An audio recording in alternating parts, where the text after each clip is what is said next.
Hello and welcome. I am Arun Kumar from beautiful mind IAS। आज इस lecture में हम बात करेंगे ऐसे राइटिंग स्किल्स की। बहुत सारे स्टूडेंट्स के दिमाग में ये एक कन्फ्यूज़न होता है कि कोड्स का इस्तेमाल कितना करें। ह्यूमैनिटीज़ वाले स्टूडेंट्स को ज़्यादा मार्क्स आते हैं ऐसे में। ऐसे की तैयारी कब से करनी चाहिए, मेंस के बाद प्री के बाद करना चाहिए, पहले करना चाहिए। इस तरह के बहुत सारे इश्यूज़ हैं जो उनके दिमाग में होते हैं। तो I am going to clear some of the doubts related to essay and its preparation. पहली बात कि देखो, ऐसे की तैयारी, ऐसे एक ऐसा फील्ड नहीं है कि आप एक क्वेश्चंस का आंसर कर रहे हैं। तो अगर आपका बैकग्राउंड सपोज फिजिक्स है और किसी की बैकग्राउंड साइकोलॉजी है, सोशियोलॉजी है, तो किसी एक को एडवांटेज होगा, ऐसा कुछ नहीं है। ऐसे एक आपके दिमाग की एक्सरे, आपकी नॉलेज की एक्सरे है। मतलब दिमाग यहाँ मतलब कि जितना नॉलेज आप रखते हैं और वो कितना संगठित है, कितना ऑर्गेनाइज है, कितना उनमें क्लैरिटी है, ये सब एक ऐसे के तरीके से देखा जा सकता है। जैसे वैसे समझिए कि आप किसी के बॉडी में ये देखना चाहते हैं कि कहीं उसका जो बोन है, उसकी हड्डियाँ जो है वो किस तरीके से, कहीं टूट फूट तो नहीं। आप क्या करेंगे? एक्सरे करेंगे ना। उसी तरीके से आपका जो नॉलेज है, आपकी जो पर्सपेक्टिव है, चीज़ों के बारे में समझ है, वो कितना ऑर्गेनाइज है, कितनी क्लैरिटी है उसमें, क्या कन्विक्शन है आपका, क्या कितना साउंड, लॉजिकली साउंड है आप, ये सब चीज़ एक ऐसे के माध्यम से जाना सकते हैं। इसलिए ऐसे को एक्सरे टेस्ट भी कहते हैं हम, कि इसलिए कहते हैं कि ये आपके पूरे नॉलेज फ्रेमवर्क का एक्सरे है ना। तो ये आप जान लें, किसी एक सब्जेक्ट से कोई फ़र्क नहीं पड़ता, आप उसकी समझ कितनी रखते हैं। जाहिर सी बात है, जब भी आप ऐसे लिखेंगे आपको कुछ ना कुछ चॉइसेस ज़रूर मिलते हैं, तो आप अपने को अलाइन कर सकते हैं अपने नॉलेज बेस के आधार पर। सभी लोग सभी फील्ड में महारत हासिल करें ऐसी ज़रूरी नहीं है। तो कुछ टॉपिक ऐसे होते हैं वो जनरल होते हैं, कुछ टॉपिक होते हैं कि जो डोमेन स्पेसिफिक होते हैं। तो ज़्यादातर आप देखेंगे फिलोसफिकल ऐसे जेनरिक होते हैं। ऐसा नहीं होगा कि पॉलिटिकल साइंस, फिलॉसफी, सोशियोलॉजी वाले ही केवल अच्छा करेंगे, ऐसा नहीं होता। आप उसको एक सामान्य समझ से भी लिख सकते हैं और बहुत अच्छा मार्क्स स्कोर कर सकते हैं। मैं वैसे स्टूडेंट को गाइड किया हूँ जिसने 160 से ऊपर मार्क्स स्कोर किया आउट ऑफ 250 सॉरी। तो ये आप समझिए ये बहुत ही एक्सेप्शनल स्कोर है। तो किसी के 157 है, किसी के 158 हैं। उनके बैकग्राउंड को अगर मैं देखें तो वो सभी एक बैकग्राउंड के नहीं थे, ये भी बात क्लियर है। तो आप ये बैकग्राउंड के लेकर तो मिथ हटा लो, चाहे आप इंजीनियरिंग बैकग्राउंड के भी हो या किसी और बैकग्राउंड के। मतलब इंजीनियरिंग को मैंने इसलिए हाईलाइट किया कि जो लोगों को रहता है कि इंजीनियरिंग वाले, टेक्निकल बैकग्राउंड वाले को ऐसे में दिक्कत होती है, आई थिंक ऐसा बिल्कुल ही नहीं है। वो सब डिपेंड करता है कि आपकी क्लैरिटी और कॉन्सेप्ट ऑर्गेनाइजेशन कैसा है दिमाग में। जैसे कि मैं आपको UPSC में के भी ऐसे आया, उसका मैं अलग से वीडियो बनाया हूँ, आप देख लेना कि विजनरी डिसीजंस जो है इंट्यूशंस और लॉजिक के आधार पर लेते हैं। अब बताओ, इसमें कोई फिलॉसफिकल बंदा ही क्यों लिखेगा? इसमें कोई भी लिख सकता है। इसमें अगर आपको इस बेसिक समझ है चीज़ों के बारे में, इंट्यूशन क्या है और लॉजिकल चीज़ें क्या होती है, कौन नहीं जानता, ठीक है। तो इसमें ये आप दिमाग से बिल्कुल हटा लो कि आपके बैकग्राउंड के कारण वो मार्क्स आ रहा है। नहीं, आपको अपने बैकग्राउंड सभी के अलग अलग हो सकते हैं टेक्निकल, लेकिन आप जो आप लिखते हो और जो उस बात को कहते हो वो कितने साइंटिफिक तरीके से कहते हो और किस बात पर फोकस करते हो, ये ज़्यादा ज़रूरी है, ठीक है। फिर भी आपको मैं बता दूँ, चॉइसेस तो होते ही हैं। तो इस बात को आप दिमाग से हटा लेना कि बैकग्राउंड के कारण ऐसे में मार्क्स कम आएगा। आपको मैं एक बात बताऊं, ऐसे एक ऐसी चीज़ नहीं है जो केवल आप क्लासरूम में जो पढ़ते हैं उससे लिख लें। हमारे एक स्टूडेंट होते हैं सिद्धार्थ जैन, उनका ऐसे में हमारे स्टूडेंट रहे, तो उनका ऐसे में अभी MP में वो IAS भी हैं। तो 157 आई थिंक उनका मार्क्स था और बहुत सारे स्टूडेंट को 156 है, किसी का 158 है, इस तरह से रहे। तो 157 एक अच्छा मार्क्स माना जाएगा आउट ऑफ 250। क्या बैकग्राउंड था? आप ही वॉज CA, तो CA वाला टॉपिक ही चुनना चाहिए था उनको।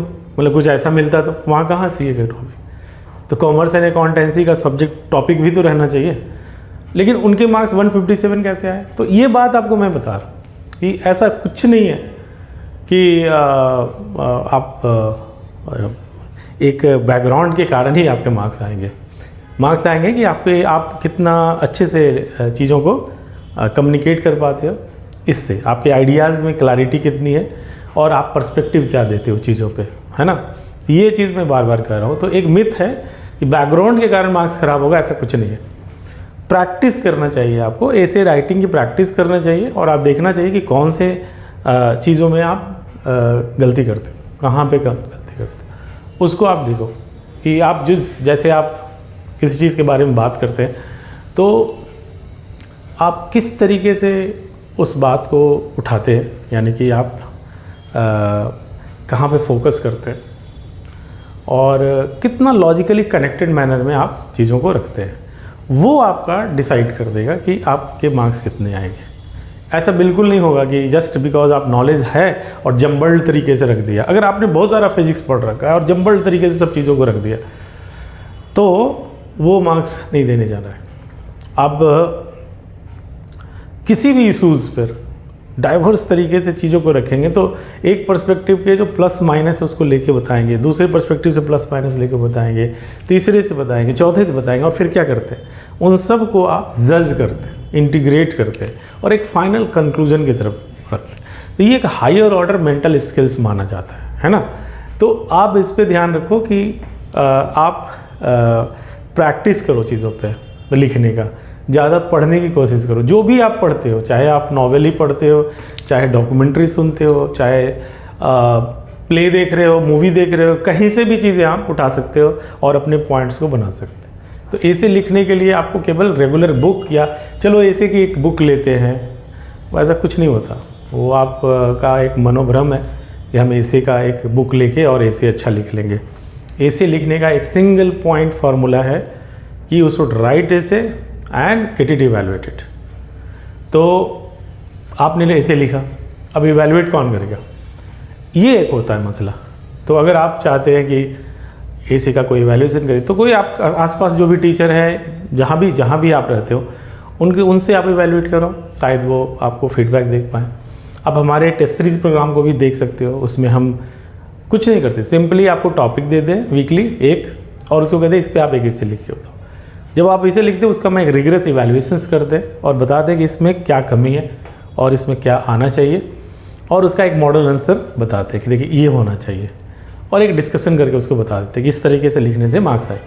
तो देखिए आपको फीडबैक हुआ, अगली बार आप समझ जाएंगे कि यहाँ पर मैं गलती कर दूँ। हो सकता है कि अगली बार फिर वही गलती कर दो आप, जैसे कि जंपी हो, आप आइडियाज़ को लेते हो लेकिन लॉजिकल ऑर्डर में नहीं लेते हो, है ना। तो ये डायग्नोज हो जाएगा कि आप लॉजिकली कनेक्टेड मैनर में बात नहीं करते, यानी कि कम्युनिकेशन तो है लेकिन वो कोहेरेंट नहीं है, इसी को कहते हैं कोहेरेंट। तो वो कोहेरेंस प्रेजेंटेशन नहीं है। तो कोहेरेंस लाने के लिए आपको आइडेंटिफाई करते हैं और हम बताते हैं कि यहाँ पे ये करना है। तो अगर आपको ये चाहते हैं कि मुझे ऐसे में कोई गाइडेंस मिले और आप हमसे गाइडेंस लेना चाहते हैं ब्यूटीफुल माइंड टेस्ट सीरीज़ को, तो वो आप ज्वाइन भी कर सकते हैं। और हम अभी इस फेस्टिव सीज़न में, चूँकि हम दिसंबर जनवरी तक ही इसको चलाते हैं, तो कुछ एक 50% का डिस्काउंट भी दे रखा है हम लोगों ने। इसलिए नहीं कि हम पहली बार लॉन्च कर रहे हैं, इसलिए कि लोग जान पाएँ कि हमारा ऐसे प्रोग्राम कैसा है और ज़्यादा लोगों को इनरोल कर सकें। तो जिससे कि वैसे लोग भी जो फ़ी के कारण नहीं ज्वाइन करते उनको भी इंक्लूड कर सकें। तो अभी हमारे वेबसाइट पे जाइए, हमारे पेज को चेक करिए, ओनली 5 to 6,000 साइड फ़ी है उसका, वो हमारा एडमिन सेक्शन देखता है, तो आप उसको देख लो एंड आपको ज्वाइन। रेगुलर फीस 10,000 होता है, तो वो लगभग 50% कम पे आपको ऑफर कर रहे हैं। लेकिन मैं वापस आता हूँ अपने टॉपिक पे कि ऐसे लिखते समय इस मिथ को दिमाग से हटा देना है कि मेरा बैकग्राउंड के कारण कोई इम्पेडिमेंट है, यानी कोई बाधा है। बैकग्राउंड से कोई फ़र्क नहीं पड़ता, आप किसी भी बैकग्राउंड के हो, एक अच्छा ऐसे लिखकर अच्छा मार्क्स स्कोर कर सकते हैं। मिलेंगे अगले वीडियो में, बात करेंगे किसी और इश्यूज़ पे जो ऐसे लिखने में जनरली होता है। Thank you very much.